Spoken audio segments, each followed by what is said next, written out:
저희가 역대상을 이번 주간에 통독을 하고 있습니다. 역대상의 말씀 가운데에 우리에게 주시는 하나님의 은혜가 참 여러 가지로 크고 놀라운데요. 우리가 역대상을 읽다가 보면 앞에 분명히 사무엘 상하, 열왕기 상하가 있는데 왜 굳이 역대상을 또 비슷한 이야기를 또 하는 걸까? 이런 생각이 사실 들 수 있습니다. 비슷하지만 좀 다릅니다. 역대상에서 오늘 본문과 관련해서도 보면 사무엘 상하, 사무엘 하, 열왕기 상 이쪽 부분에서 사울을 굉장히 비중 있게 다룹니다. 사울이 어떻게 왕이 됐고 어떻게 그가 실패를 했는가, 그래서 어떻게 다윗으로 이어졌는가, 이런 부분들을 굉장히 상세하게 이야기를 하는데 역대상에서는 사울 이야기를 거의 많이 하지 않습니다. 사울이 왕이었다는 사실은 이야기를 하지만 사울이 금방 역사의 무대에서 역대상의 관심에서는 벗어납니다. 그리고 사울이 죽음을 당한 이야기를 들려줍니다. 사울의 죽음을 통해서 우리가 알 수 있는 것은 이스라엘의 참된 왕은 하나님이시다라고 하는 것입니다. 사울은요, 다윗도 마찬가지지만 이스라엘을 다스리는 왕이기는 하지만 그 사울이나 다윗은 하나님의 권력을 위임받아 통치하는 대리인 자격입니다. 대리인이 그를 보내신 분의 뜻에 따르지 않으면 어떻게 될까요? 그 자리에서 쫓겨날 수밖에 없죠. 사울은 왕이긴 하지만은 대리 왕인 상황인데 하나님 뜻대로 하지 않고 자기 마음대로 하니까 그 자리에서 제거됩니다. 하나님은 이 이스라엘을 사울에게서 빼앗아 다윗에게 주셨는데 그것은 참으로 정당한 일이었습니다. 왜냐하면 사울은 왕국을 빼앗길 정도로 자질이 부족했던 사람이었기 때문에 그랬습니다. 하나님은 그 나라를 뺏어서 다윗에게 주시죠. 중요한 것은 다윗이 스스로 왕이 된 것이 아니라 하나님이 그에게 이스라엘을 주셨다라는 것입니다. 역시 다윗도 대리 통치자라고 하는 것을 기억하라 하는 의미가 담겨 있습니다. 자, 역대기의 기자는 이 사울에 대해서는 말씀드린 것처럼 굉장히 간략하게 지나갑니다만은 다윗과 솔로몬에 대해서는 굉장히 자세하게 기록을 합니다. 여러분 분량으로만 놓고 봐도요, 역대상 11장부터 역대하 9장까지 모두 28장인데 이 28장이 다윗과 솔로몬 이야기입니다. 여러분 역대상하 전체가 몇 장일까요?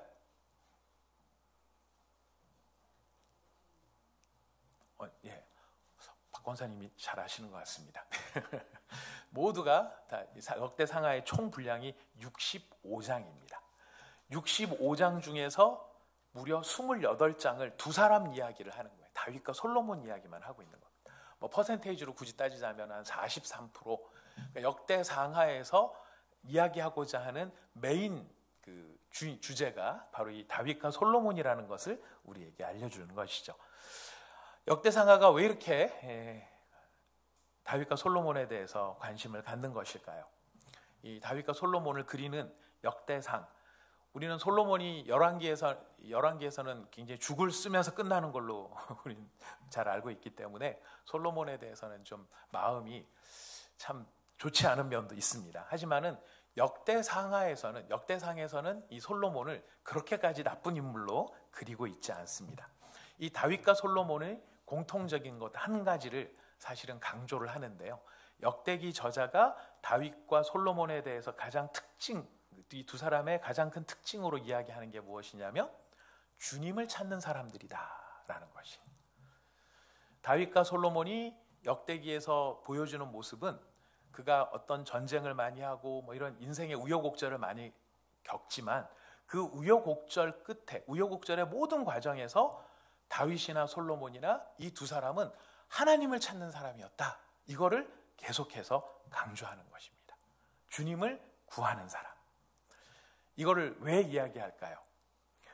순양반에서 잠깐 오늘 들어오기 전에 말씀을 나누었지만 이 역대상하에 처음으로 이 역대상하를 읽거나 들었던 사람들, 이걸 독자라고 이야기하는데요. 혹은 수신자라고도 이야기합니다.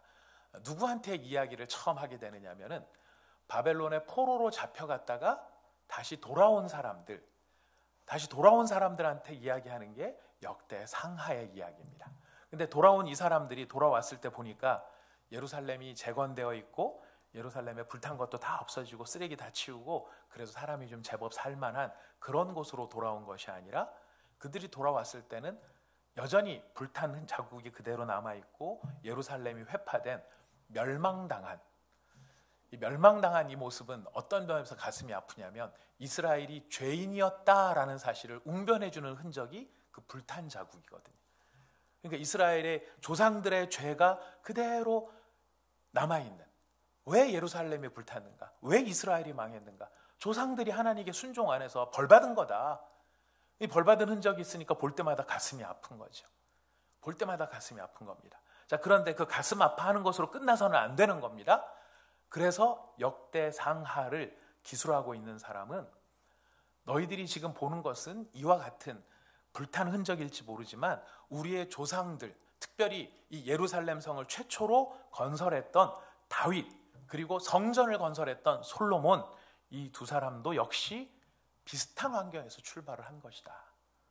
다 완성된 상황에서 출발한 게 아니라 만들어져가는 상황에서 이걸 완성시킨, 최초로 만들고 완성시킨 사람이 다윗과 솔로몬인데, 이 다윗과 솔로몬의 가장 중요한 특징이 무엇일까요?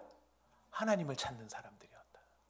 하나님을 찾는, 왕권을 구하는 사람도 아니었고, 경제력에 많은 재물을 구했던 사람도 아니었고, 이 두 사람은 오로지 하나님을 찾는 사람들이었다. 그러니 너희들의 이런 현실, 너희들이 바라보는 이 현실이 너무나 혹독하다 할지라도 어떤 사람이 되어야 되겠다를 가르쳐주는 것입니까? 하나님을 찾는 사람. 하나님을 찾는 사람. 여러분, 하나님을 찾는다는 것이 이론적으로 우리 신앙의 어떤 기본적인 측면에서는 누구나 다 공감하고 당연히 그래야 되지라고 생각을 합니다. 그러나 우리는 우리의 경험상으로 알고 있습니다. 막상 큰일 딱 닥치면은 그 순간에 우리는 그 문제에 확 휩싸여 버리죠. 확 휩싸여 버려서 하나님을 찾지 않고 그 문제랑 씨름하느라고 정신이 없습니다. 여러분 마음속에 누군가가 좀 거추장스럽고 좀 까리하고, 왜 저 목사는 왜 넥타이가 저 맨날 색깔이 저래, 좀 이게 한 개 눈에 띄기 시작을 하면 설교 말씀이 안 들어오고 계속 뭐만 들어올까요? 넥타이만 들어올 겁니다. 저 목사 눈은 왜 저렇게 됐을까? 이게 보이기 시작을 하면 다 이제 좀 가라앉았나? 뭐 이제 멍은 내려앉았나? 뭐 이제 이런 생각 속에 눈만 살피게 됩니다. 우리는 뭔가에 한번 폭 빠지면은, 찝히면은, 하나님을 찾는다. 하나님을 찾는다. 굉장히 옳은 말인 줄 알지만은 하나님을 찾는 것이 쉽지 않다는 겁니다. 계속 어떤 상황이 생각나고 사람이 생각나고 형편이 생각나고, 그래서 쩔쩔매고 그것을 키워가는 그런 상황이 인지상정이에요. 이스라엘 백성도 마찬가지였습니다. 근데 바로 그 사람들한테 이야기를 하는 것이에요. 다윗이 어떤 사람이었느냐, 이스라엘 왕이었다, 이게 중요한 게 아니라 다윗은 모든 순간에 하나님을 찾는 사람이었다. 그러니 너희들도 어떻게 해야 되겠느냐? 하나님을 찾는 사람이 되어야 한다. 하나님을 찾는 사람이 되어야 한다. 여러분, 이 열왕기상하, 역대상하 여러분 쭉 보시면서 이스라엘이 망하고 그 다음에 포로로 갔다가 돌아와서 성전을 재건하고 성벽을 재건하는 역사를 우리는 잘 알고 있습니다. 자, 그런데 여러분, 성벽이나 성전을 지은 사람은 그 땅에 있던 사람들이었습니까? 포로로 갔다가 돌아온 사람들이었습니까? 이상하지 않습니까? 그 땅에 남아 있었던 사람들도 있었는데, 그 땅에 남아 있었던 사람들은 왜 성벽을 재건하거나 성전을 재건하는 일에 대해서 관심이 없었을까요? 왜 그 일을 하지 않았을까요? 이 두 가지를 한 사람들은 다 밖에서 들어온 사람들이에요. 왜일까요? 그들이 처한 현실이 너무나 혹독하다라고 하는 것을 생생하게 알고 있는 이 사람들 속에서는 엄두가 나지 않는 일들인 것입니다. 느헤미야도 에스라도 다 예루살렘을 재건한 이 모든 사람들의 공통적인 특징, 포로로 잡혀있다가 해방되어 돌아온 이 사람, 여러분, 이 사람들이 왜 할 수 있었는가? 이 사람들은 그 땅에 그냥 정착해서 머무를 수도 있는 사람들이었습니다. 거기서 자리도 잡았고요, 터전도 쌓았어요. 거기에 있으면 그냥 편안할 수 있습니다. 그런데 그 모든 거를 다 정리를 해야 돼요. 심지어는 버리고 와야 되는 겁니다. 거기서 이미 한 번의 결단이 있었던 거죠. 다 버리고 이곳이 내가 있어야 될 땅이 아니라 내가 있어야 될 곳은 예루살렘이다. 여기에 대한 결단이 있었던 것입니다. 그 결단 속에는 예루살렘을 향한 비전과 사명이 그들의 마음속에 불타올랐던 것이죠. 하나님의 영이 선지자들을 통하여서 그들에게 지시하셨고 그 지시 가운데 응답했던 사람들은요, 내가 지금 편안한 이 모든 것을 버리고 예루살렘으로 가는 것, 거기서 우리는 호의호식할 수 있는 것이 아니라 고생 좀 할 거다, 막연하게나마 이렇게 알고 있었지만 고생을 할지라도 그들에게는 무엇이 있었냐면 비전과 사명이 있었다라는 거예요. 비전과 사명이 있는 사람들을 통해서 하나님이 하나님의 역사를 이루셨던 거예요. 그런데 그 마음이 너무 찌들린 사람들한테는 참 놀라워요. 너무 찌들린 사람들한테는 이런 하나님께서 선지자를 통해서 그 남아있는 사람들한테는 어떤 것도 요구하지 않았다라고 하는 사실들이 참 놀랍게 느껴집니다. 그래서 성경에서는 그런 얘기를 하는 것 같습니다. 꿈이 없는 민족은 뭐 한다고요? 예, 꿈이 없는 민족, 꿈이 없는 사람들, 비전이 없는 사람들은 망하죠. 예, 망한다고 합니다. 망한다고 합니다. 꿈이 없는 민족은 망한다. 사명이 없는 민족, 비전을 잃어버린 사람은 엉뚱한 길로 헤매게 되는 것입니다. 바로 이런 비전과 꿈을 안고 와서 이 모진 현실을 이겨내면서 성벽을 쌓고 성전을 쌓는 이 사람들은 이제 누구를 모델로 삼게 될 수밖에 없느냐면은 다윗을 모델로 삼을 수밖에 없게 되는 것이죠. 왜냐하면 예루살렘을 최초로 이 수도로 삼은 사람이 다윗이기 때문입니다. 그래서 우리가 지금 역대상을 쭉 읽다 보면 이 다윗이 이스라엘 왕이 되는 이야기가 11장부터 나오는데요. 여러분들 11장에서 보면은 다윗이 처음에는 유다 왕이 되고 7년 6개월쯤 있다가 이스라엘 전체의 왕이 됩니다. 7년 6개월 동안은 사울의 아들 이스보셋이 세운 북이스라엘의 잔존 세력들하고 계속해서 전투를 하게 되는데 이제 그것들이 다 평정이 되고 이스라엘의 왕이 됩니다. 근데 여러분, 왕으로 추대받았던 장소가 어디였을까요? 예루살렘에서 추대를 받았을까요? 예, 역시 신학생이 조금 더 빨랐습니다. 헤브론, 원래 최초의 수도였던 헤브론, 이 유다를 다스렸던 헤브론, 거기서 추대를 받은 겁니다. 거기서 전체 이스라엘의 왕으로 대관식을 한 겁니다. 대관식을 하고 왕이 된 다윗이 이스라엘을 위해서 처음으로 한 일이 무엇일까요? 예루살렘을 정복하는 일이었습니다. 시기적으로 참 재밌어요. 헤브론에서 왕이 되고 왕이 된 이스라엘의 왕이 된 사람으로 최초로 한 일, 바로 예루살렘을 정복한 건데요. 예루살렘을 정복했다는 게 무슨 중요성이 있을까요? 여호수아 시대 때 시작되었던 가나안 땅 정복이 다윗에 의해서 비로소 완성되었다라는 의미를 갖게 되는 겁니다. 예루살렘 성은요, 여호수아가 가나안 땅에 들어와서부터 시작해서 사사시대에 이르기까지 단 한 번도 점령하지 못했던 땅이 예루살렘이었어요. 왜냐하면 그 예루살렘은 천혜의 요새인데다가 강력한 무장을 갖추고 있었기 때문에 이스라엘 백성들이 감히 올라갈 엄두조차도 내지 못했던 거예요. 그런데 그 완성을 누가 합니까? 다윗이 하는 것입니다. 그래서 여러분, 성경을 읽을 때 이런 비교도 한번 해보십시오. 사울이 처음 왕이 됐을 때 처음으로 한 일, 그것은 길랏 야베스에 쳐들어온 암몬 사람들을 물리친 구원자의 역할을 했어요. 사울이 처음부터 잘못한 거 아닙니다.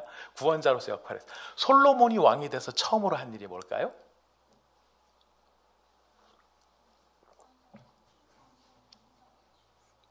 성전 건축이라고 말씀하셨는데요. 이 솔로몬이 왕이 돼 처음으로 한 일은 두 창녀가 한 아기를 놓고 내가 진짜 애다, 내가 진짜 애미다, 이걸 가지고 논쟁을 하는 일이 벌어졌습니다. 그것을 지혜롭게 재판한 일이에요. 그걸 통해서 뭐가 드러나죠? 하나님에게 구했던 지혜가 솔로몬에게 임했다라고 하는 걸 입증하게 되죠. 다윗이 이스라엘의 전체 왕이 된 이 뒤에 제일 먼저 한 일이 예루살렘을 점령하는 일이었다는 것은 바로 하나님께서 말씀하신 모세에게 이야기하시고 여호수아에게 이야기하셨던 그 하나님의 과업을 완성하고 마무리하는 사람이다. 이것을 보여주는 사건이었던 것입니다. 자, 이제 그렇게 예루살렘을 정복을 했습니다. 정복을 했 다음에 그 다음에 무슨 일을 했을까요? 다윗이 예루살렘을 정복한 다음에 그 다음에 한 일이 언약궤를 모셔오는 일이었어요. 여러분, 이 예루살렘 성 점령하는 이야기는 우리가 나중에 읽으시면서 별도로 다뤄보실 텐데, 한 번에 막 다이렉트로 다윗이 가서 탁 점령한 게 아니라 요압도 올라가고요. 거기에 막 그 선봉대가 올라가서 막 전쟁을 하고요. 다 어느 정도 이겨놓은 다음에 다윗이 이렇게 들어가요. 지금 그것처럼요, 다윗이 예루살렘을 정복한 거는 누구의 선봉대인 줄 아십니까? 여호와 하나님의 선봉대가 다윗이었다는 사실을 의미하는 것이. 다윗은 자기가 이스라엘의 왕이고 예루살렘을 점령하는 내가 이 땅의 주인이다, 이것이 아니고 나는 선봉장이다. 물론 다윗의 선봉장은 요압이었지만 요압이 다윗의 선봉장의 역할을 한 것처럼 지금 이 다윗은 하나님의 선봉장으로서 내가 주인공이 아니고 하나님이 주인공이시다. 그래서 예루살렘을 점령한 다음에 이스라엘의 참된 왕이신 하나님, 그 하나님을 예배하는 예배의 중심지가 이 예루살렘이 될 수 있도록 바로 하나님의 언약궤를 가지고 올라가는 일이었던 것이죠. 여러분이 언약궤 안에 뭐가 들어있는지 우리는 너무 잘 알고 있습니다. 두 돌판이 들어있죠. 이 돌판은 문서입니다. 언약 문서. 여러분 집에 제일 소중한 금고 안에 보관되어 있는 가장 소중한 여러분의 문서는 무엇입니까? 집문서, 땅문서. 네, 맞습니다. 집문서, 땅문서 굉장히 중요한 겁니다. 네, 굉장히 중요한 거니까 제일 소중하게 보관하죠. 언약궤 안에 들어있는 가장 소중한 문서는 딴 게 아니에요. 문서인데 이 문서는 무슨 문서냐면 하나님과 이스라엘 백성이 무슨 사이인가 그거를 결정지어준 문서예요. 하나님은 이스라엘의 왕이 되시고 이스라엘은 하나님의 백성이 됩니다. 이 관계를 적어놓은 것이 언약의 두 돌판이었던 것이죠. 그러니까 관계, 가장 소중한 문서입니다. 그리고 또 뭐가 들어있습니까? 만나 항아리가 들어있었죠. 만나 항아리는 이스라엘을 먹이시는 분이 누구이신가? 없는 중에도 광야에서도 이스라엘을 먹이실 수 있는 분이 누구이신가? 바로 하나님이시다. 또 그 안에는 아론의 지팡이가 들어있는데 그 지팡이는 싹이 난 지팡이였습니다. 무슨 뜻일까요? 우리가 잘 아는 것처럼 지팡이는 싹을 틔울 수 없습니다. 네, 여기서 싹이 나겠습니까? 났으면 좋겠습니다. 싹 나서 이렇게 하면은 꺾어지도 들여도 되고 뭐 이런데 여기서 막 싹이 났으면 좋겠는데 싹이 날까요? 안 날까요? 날 수가 없죠. 왜냐하면 죽었으니까. 지팡이도 마찬가지입니다. 하지만 지팡이에 싹을 틔울 수 있다는 것은 죽은 것을 살리실 수 있는 생명의 주관자가 하나님이시다. 이거를 보여주는 것이었어요. 그래서 하나님의 왕권과 하나님의 권능이 들어있는 상징하는 것들이 이 언약궤인데 이 언약궤를 예루살렘으로 가지고 오려는데 우리가 잘 아는 사건이 벌어집니다. 베레스 우사. 우사가 소가 끌고 수레에 실린 언약궤가 떨어질까 봐 언약궤에 손을 대므로 즉사해버리는 사건이 벌어진 것이죠. 그래서 다윗은 언약궤를 올려오는 것을 중단하고 오벳 에돔의 집에 언약궤를 맡겨놓습니다. 사무엘 하에도 얘기가 나옵니다. 오벳 에돔의 집에 맡겨놨다. 차이가 있는 거는 뭘까요? 차이가 있는 거는요, 사무엘 하에서는 언약궤를 오벳 에돔의 집에 맡긴 지 3개월이 지나는 동안 오벳 에돔의 집이 복받는 걸 보고 그 즉시로 다윗이 언약궤를 새로 옮기는 장면으로 연결이 됩니다. 그러니까 처음 언약궤를 옮기고 사건이 때 3개월 기다렸다가 바로 두 번째 옮기는 것이 벌어지는데요.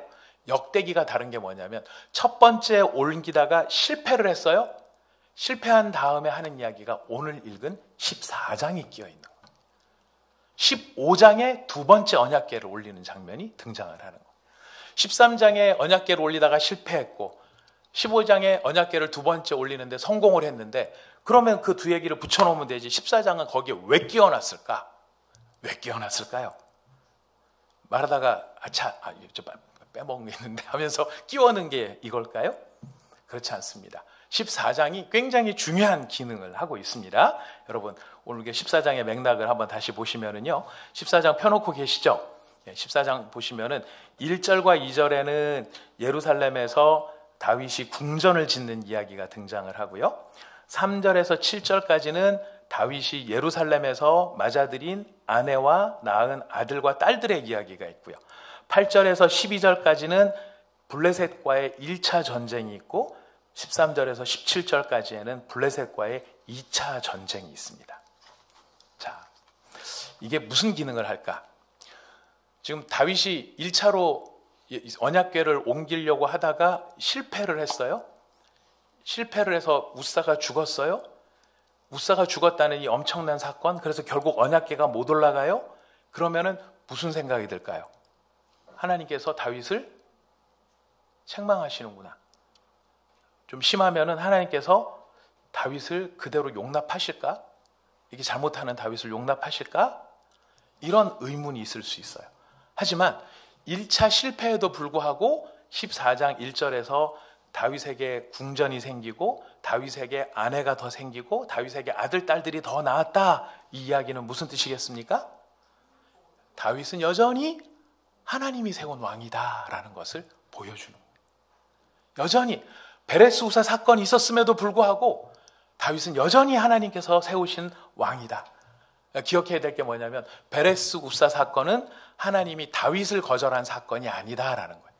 우사를 치신 거는 다윗을 거절한 사건이 아니라 다윗이 채택한 방식, 다윗이 영향을 받은 그 가치관을 거절한 것이. 다윗이 영향을 받은 가치관은 어떤 가치관입니까? 우리 지난번 설교 때도 말씀을 드렸습니다. 바로 블레셋의 가치관이었어요. 다윗이 언약궤를 옮기는 게 누구 방식으로 옮겨요? 블레셋 방식으로 옮기는 거예요. 하나님의 방식으로 옮기지 않고 블레셋 방식으로 옮겨요. 왜 블레셋 방식으로 옮겼을까요? 다윗이 의식적이든 무의식적이든 블레셋의 영향력이, 블레셋의 정신세계가 다윗과 이스라엘 가운데 스며들어 있었다라는 것을 보여주는 것입니다.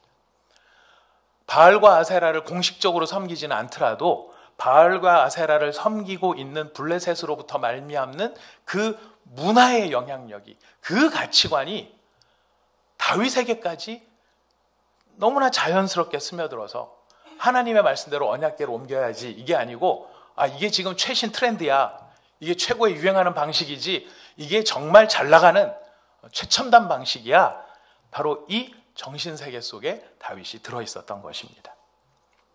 자, 이제 이런 걸 보면은요, 우리가 한 가지 교훈을 얻을 수 있는데, 지금 하나님께서 우사를 치셨다 하더라도 다윗을 거절한 게 아니라 다윗의 방식을 거절한 것이라면 우리는 이걸 갖고 어떤 교훈을 얻을 수 있겠습니까?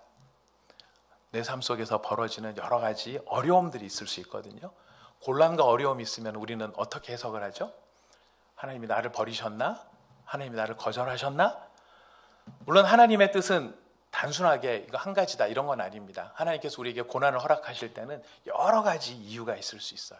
근데 우리가 그 여러 가지 이유들 가운데서 이제는 말씀과 경험을 통해 배워야 될 게 뭐냐면은 이게 왜 이런 일을 나에게 허락하셨을까 하는 그 뜻을 헤아릴 수 있는 분별력과 지혜가 우리에게는 필요한 것이죠. 지금 다윗의 모습을 보면 우리는 한 가지 중요한 깨달음을 갖게 됩니다.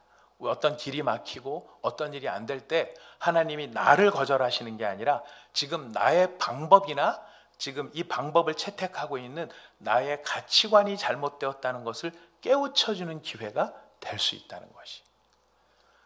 그래서 우리는 고난이나 어려움이 있을 때 다양한 방법들을 생각을 해야 되겠지만, 여러분 오늘 이 지금 다윗의 모습을 통해 우사의 사건이 있었다고 해서 하나님이 다윗을 부정한 것은 아닙니다만은 다윗의 생각이 바뀌어야만 하는 바로 그런 필요가 있었다라는 것입니다. 다윗의 머릿속에 뿌리 박혀 있는 블레셋의 정신세계를 어떻게 뽑아낼까요? 지금 다윗에게 영향을 미치고 있고 이스라엘에게 영향을 미치고 있는 그 세속적인, 블레셋 세속적인 그 영향력을 어떻게 빼낼 수 있을까요? 과연 빼낼 수 있었을까요? 뺐을까요? 바로 그 증거가 무엇입니까? 블레셋과의 1차 전쟁, 2차 전쟁에 승리했다는 것이 이거를 보여주는 것입니다. 우리 14장 10절부터 12절을 한번 읽어봅시다. 14장 10절부터 12절 다 함께 읽겠습니다. 시작. 다윗이 하나님께 물어 이르되 내가 블레셋 사람들을 치러 올라가리이까 하시겠나이까 하니 여호와께서 그에게 이르시되 올라가라. 그들을 내 손에 넘기리라 하신지라. 이에 우리가 바알브라심으로 올라갔더니 다윗이 거기서 그들을 치고 다윗이 이르되 하나님이 물을 쪼겜같이 내 손으로 내 대적을 흩으셨다 하므로 그곳 이름을 바알브라심이라 부르니라. 블레셋 사람이 그들의 우상을 그곳에 버렸으므로 다윗이 명령하여 불에 사르니라. 여기서 보면은 그냥 우상 덩어리에 불태운 정도로 우리가 물리적으로 이해를 합니다만은, 여러분 이거는 그냥 나무로 된 우상, 블레셋 사람들의 우상을 태워버렸다 정도가 아니라 어떤 상징성을 가질 수 있겠습니까? 바울과 이스라엘에 영향을 미치고 있었던 그런 우상적인 세계관, 우상적인 정신세계, 우상적인 문화를 다 타파해버리고 있다라는 것을 우리에게 느끼게 해주는 것입니다. 바알브라심이 무슨 뜻일까요? 바알브라심, 올해는 정확한 말은 바알페라침이라는 말인데요, 바알을 부수다라는 뜻이에요. 바알을 부수다. 지금 블레셋과의 전쟁을 통해서 블레셋을 왕창 깨트리고 난 다음에 블레셋을 부쉈다라고 말하지 않아요. 뭘 부쉈다고 말하죠? 바알을 부쉈다라고 말을 해요. 블레셋과의 전쟁에서 이어서 블레셋을 물리쳤으면은 블레셋을 부셔버렸습니다, 블레셋을 이겼습니다 이렇게 해야 되는데, 다윗은 블레셋을 무찌른 것이 아니고 블레셋을 부순 게 아니라 뭘 부쉈다고요? 바알을 부쉈다. 그들이 가지고 있는 무력, 그들이 가지고 있는 힘, 이것이 문제가 아니라 그것들이 내게 미치고 있는 영향력, 블레셋으로 말미암는 영적인 영향력, 바알의 영향력이죠.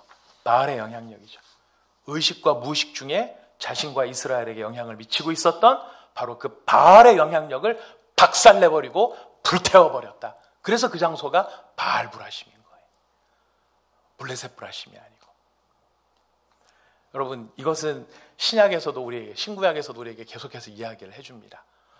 이 정신세계, 우리의 마음에 영향력을 미치고 있는 것들, 우리가 성도라고 하고 예수 믿는다고 하고 예수 안에서 거듭났다고 하지만, 여러분, 거듭나면 우리의 세계관과 우리의 정신세계가 다 새로워지고 달라질까요?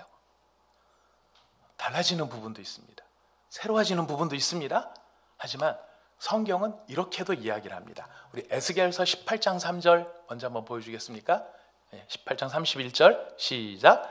너희는 너희가 범한 모든 죄악을 버리고 마음과 영을 새롭게 할지어다. 이스라엘 족속아, 너희가 어찌하여 죽고자 하느냐. 자, 에스겔 선지자를 통해서 구약시대 때부터 말씀을 하셨습니다. 뭘 새롭게 하라고요? 마음과 영을 새롭게 하라. 마음과 영, 제사 제도를 새롭게 하라고 말하지 않습니다. 에스겔 선지자를 통해서 너희들이 제사하는 방식을 새롭게 해라. 새로운 찬양을 좀 도입하고 악기를 좀 새롭게 뭔가 끌고 오고 뭐 찬양대를 좀 대략 조직을 하고 이렇게 얘기하지 않습니다. 뭘 새롭게 하라고요? 마음과 영을 새롭게 하라. 마음과 영을 새롭게 하라. 로마서 12장 2절에 보면은 이 사실을 이렇게 이야기합니다. 로마서 12장 2절 말씀 읽어봅시다. 시작. 너희는 이 세대를 본받지 말고 오직 마음을 새롭게 함으로 변화를 받아 하나님의 선하시고 기뻐하시고 온전하신 뜻이 무엇인지 분별하도록 하라. 너희는 누굴까요? 이게 로마서인 걸 보니까 누가 이 편지를 받고 있어요? 로마 사람들이에요. 로마의 불신자들이 받고 있습니까? 네, 로마의 신자들이 받고 있는 거예요. 로마의 신자들한테 얘기하는 거예요. 로마의 성도들한테 이야기하는 거예요. 너희는 이 세대를 본받지 말고, 이 세대가 어떤 세대입니까? 로마가 지금 그 당시에 무엇입니까? 전 세계의 심장이에요. 로마는 그 당시에 모든 세계의 심장이에요. 다윗의 시대랑 비교를 해보면 블레셋과 같은 영향력, 다니엘 시대 같으면 바벨론으로 칭해지는 것이죠. 그래서 이 로마를 바울은 다른 곳에서 바벨론이라고 부릅니다. 영향력 때문에 그래. 다신교의 문화, 강력한 힘을 기초로 한 경제적인 착취, 그래서 우리가 부를 누리면은 만족하는 것, 이런 속에 나를 만족시켜라, 나를 만족시켜라, 쾌락을 따라가는 문화, 그것이 로마의 문화였죠. 여러분, 그래서 학교 다니실 때 역사 시간에 배우지 않으셨습니까? 로마 사람들이 만찬을 막 즐기는데 먹을 게 너무 많다 보니까, 먹을 게 너무 많으니까 다 먹고 소화제 먹고 또 먹고 소화제 먹고 또 먹고 그래도 다 못 먹으니까 그 다음부터 어떻게 합니까? 예, 살아보셔서 아시죠? 토하고 먹습니다. 먹고 와서 토하고 먹고 와서 토하고. 무엇 때문에 그렇게 합니까? 먹는 즐거움, 씹는 즐거움, 자신의 만족과 쾌락을 위해서 집약되어 있는, 그렇게 할 수 있었던 건 로마가 발전했기 때문이죠. 여러 나라들을 정복하고 거기에서 부를 가져오고 제국주의적인 그런 행태를 보임으로 말미암아 로마는 번영을 하지만 그 번영의 밑바닥에는 인간의 자기 만족이라는, 그래서 사람의 이렇게 검투사도 나오고 사람 죽이는 걸 쉽게 생각하고 너무너무 이게 하나님께서 보셨을 때 적그리스도적인 행위를 하고 있는 바로 그 세대의 한가운데 살고 있는 성도들, 그게 로마 성도들이었다. 그러니 그 로마 성도들한테 뭐라고 말을 합니까? 이 세대를 본받지 말고 뭐를 새롭게 하라고요? 마음을 새롭게 하라. 그들이 거듭나지 않아서요? 거듭났음에도 그렇다는 거예요. 거듭났지만 영향을 받는다는 거예요. 거듭났지만 그 마음이 세속적인 사람, 세속의 마음과 똑같더라는 거예요. 주님은 우리 안에 성령을 부으시고 예수의 영을 보내심으로 우리 안에 무슨 일을 시작하셨습니까? 하나님의 일을 시작을 하시는데 하나님의 일이 어떤 것으로 나타났죠?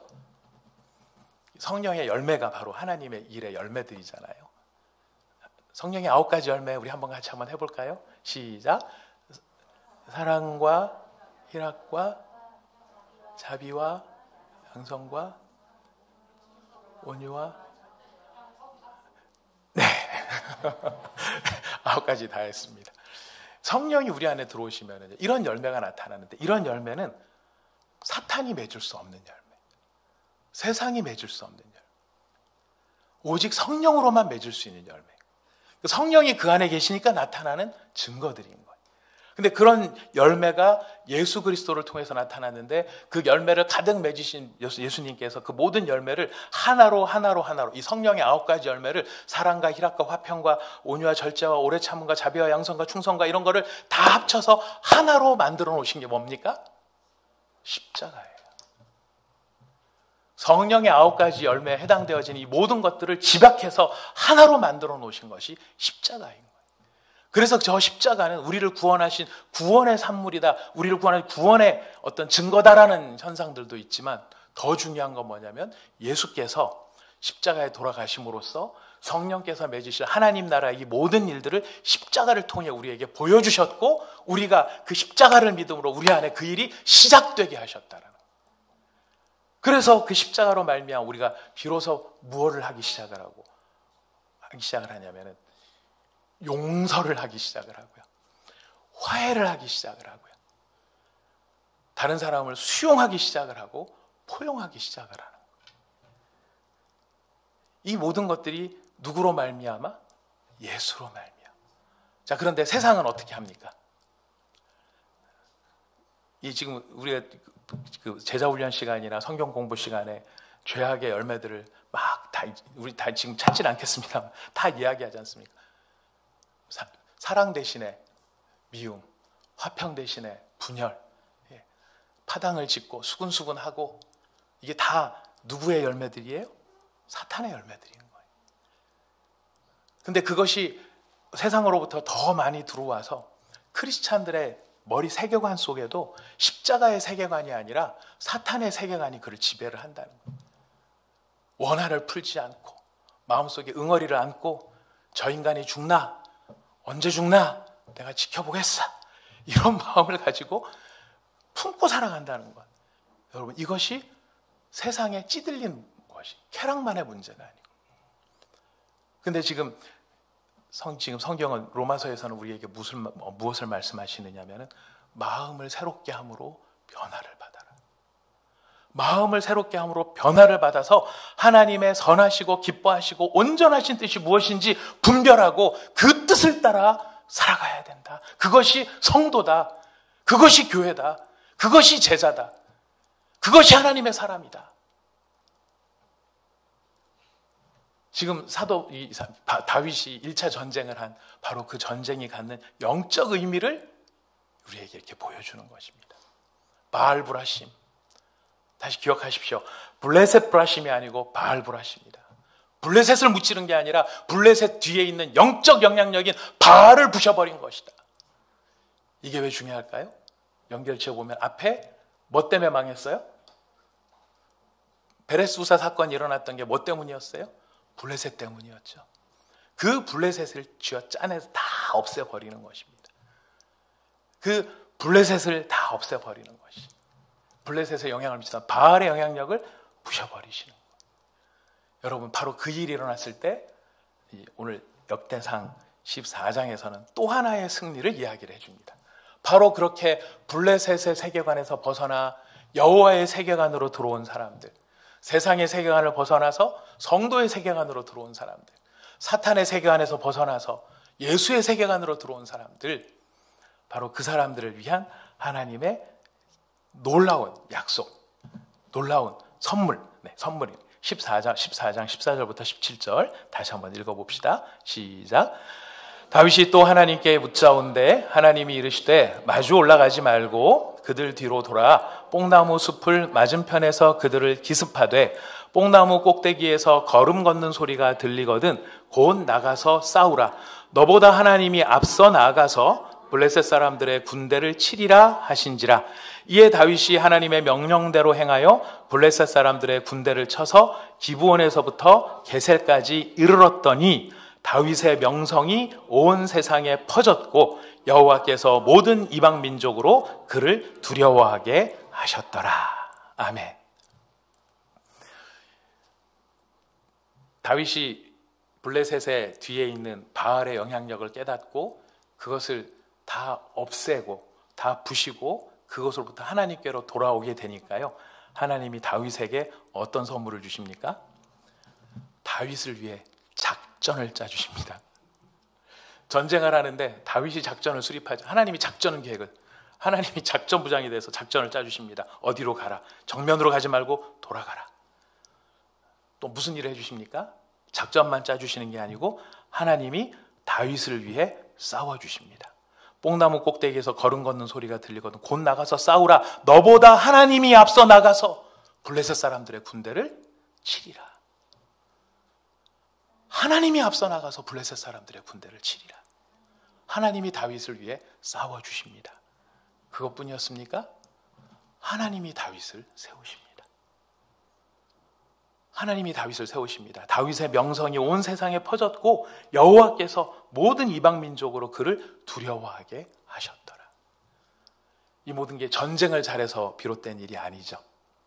무엇으로부터 비롯된 것입니까? 그의 마음을 바꿈으로.